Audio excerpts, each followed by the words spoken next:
Chapter 5. Flute the Canary. Elmer and the dragon rested a while on top of the cliff, watching the waves spreading out over the sandbar. Suddenly, a little voice chirped, "You're Elmer Elevator, aren't you?" Elmer was too startled to answer. "Aren't you? Of course, it has been 3 years, and people do change." Elmer looked all around, but he couldn't see anybody. "Yes, I'm Elmer, but who and where are you?" he asked. "Look up in the tree above you. It's me, Flute." Elmer and the dragon looked up, and there he was, Flute the canary.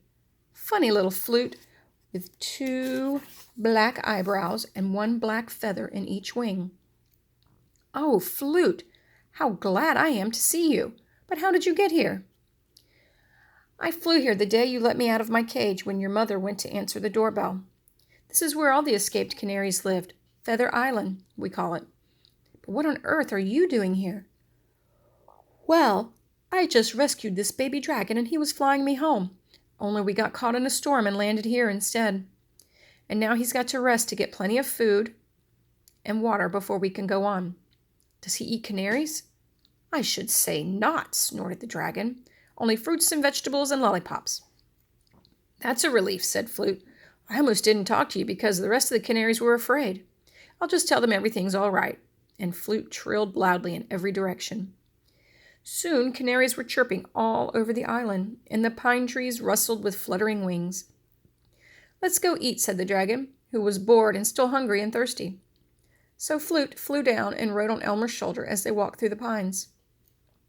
"Tell me, Flute, do people live on this island?" asked Elmer. "No, just canaries." "That's what I thought. Well, how have you been getting along without my mother? She's never stopped worrying about you." "Quite well, thank you," said Flute, "but I'm beginning to suffer from the island disease." "What's that?" "I know it sounds silly, but the whole island is sick with curiosity, and old King Can is actually dying of it." "Who's King Can?" asked the dragon, becoming somewhat interested. "He's the king of the canaries. He's really King Can the 11th. His ancestors, King and Queen Can I, were the first canaries to live on the island. They came with a party of settlers, but the settlers sailed away after a month or 2, and they left King Can and his wife behind." "Now I understand about the ladder, and the bucket, and the pine trees, and the apple orchard," said Elmer.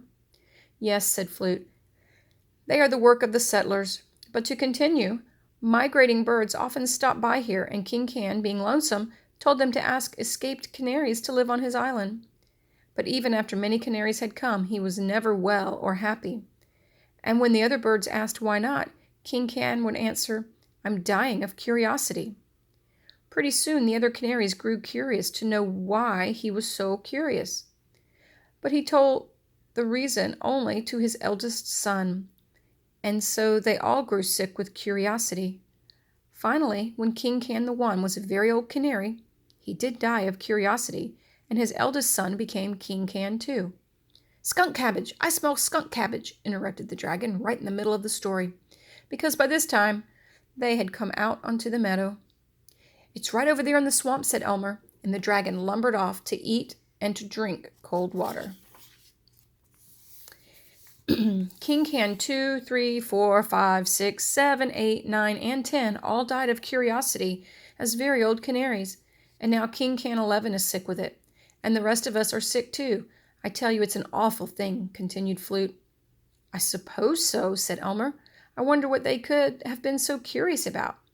"See, there you go, getting curious. What a great day it will be when this island gets over the plague of curiosity." "Maybe I could help King Can the 11th, suggested Elmer. "If he weren't curious anymore, then nobody else would be curious to know why he's curious, and everybody would get well." "That's right," said Flute. "Let's go see King Can. He lives in the biggest tree in the forest." Elmer yelled to the dragon that he'd be back soon, but all he could hear was the loud munching and drinking noises in the bushes.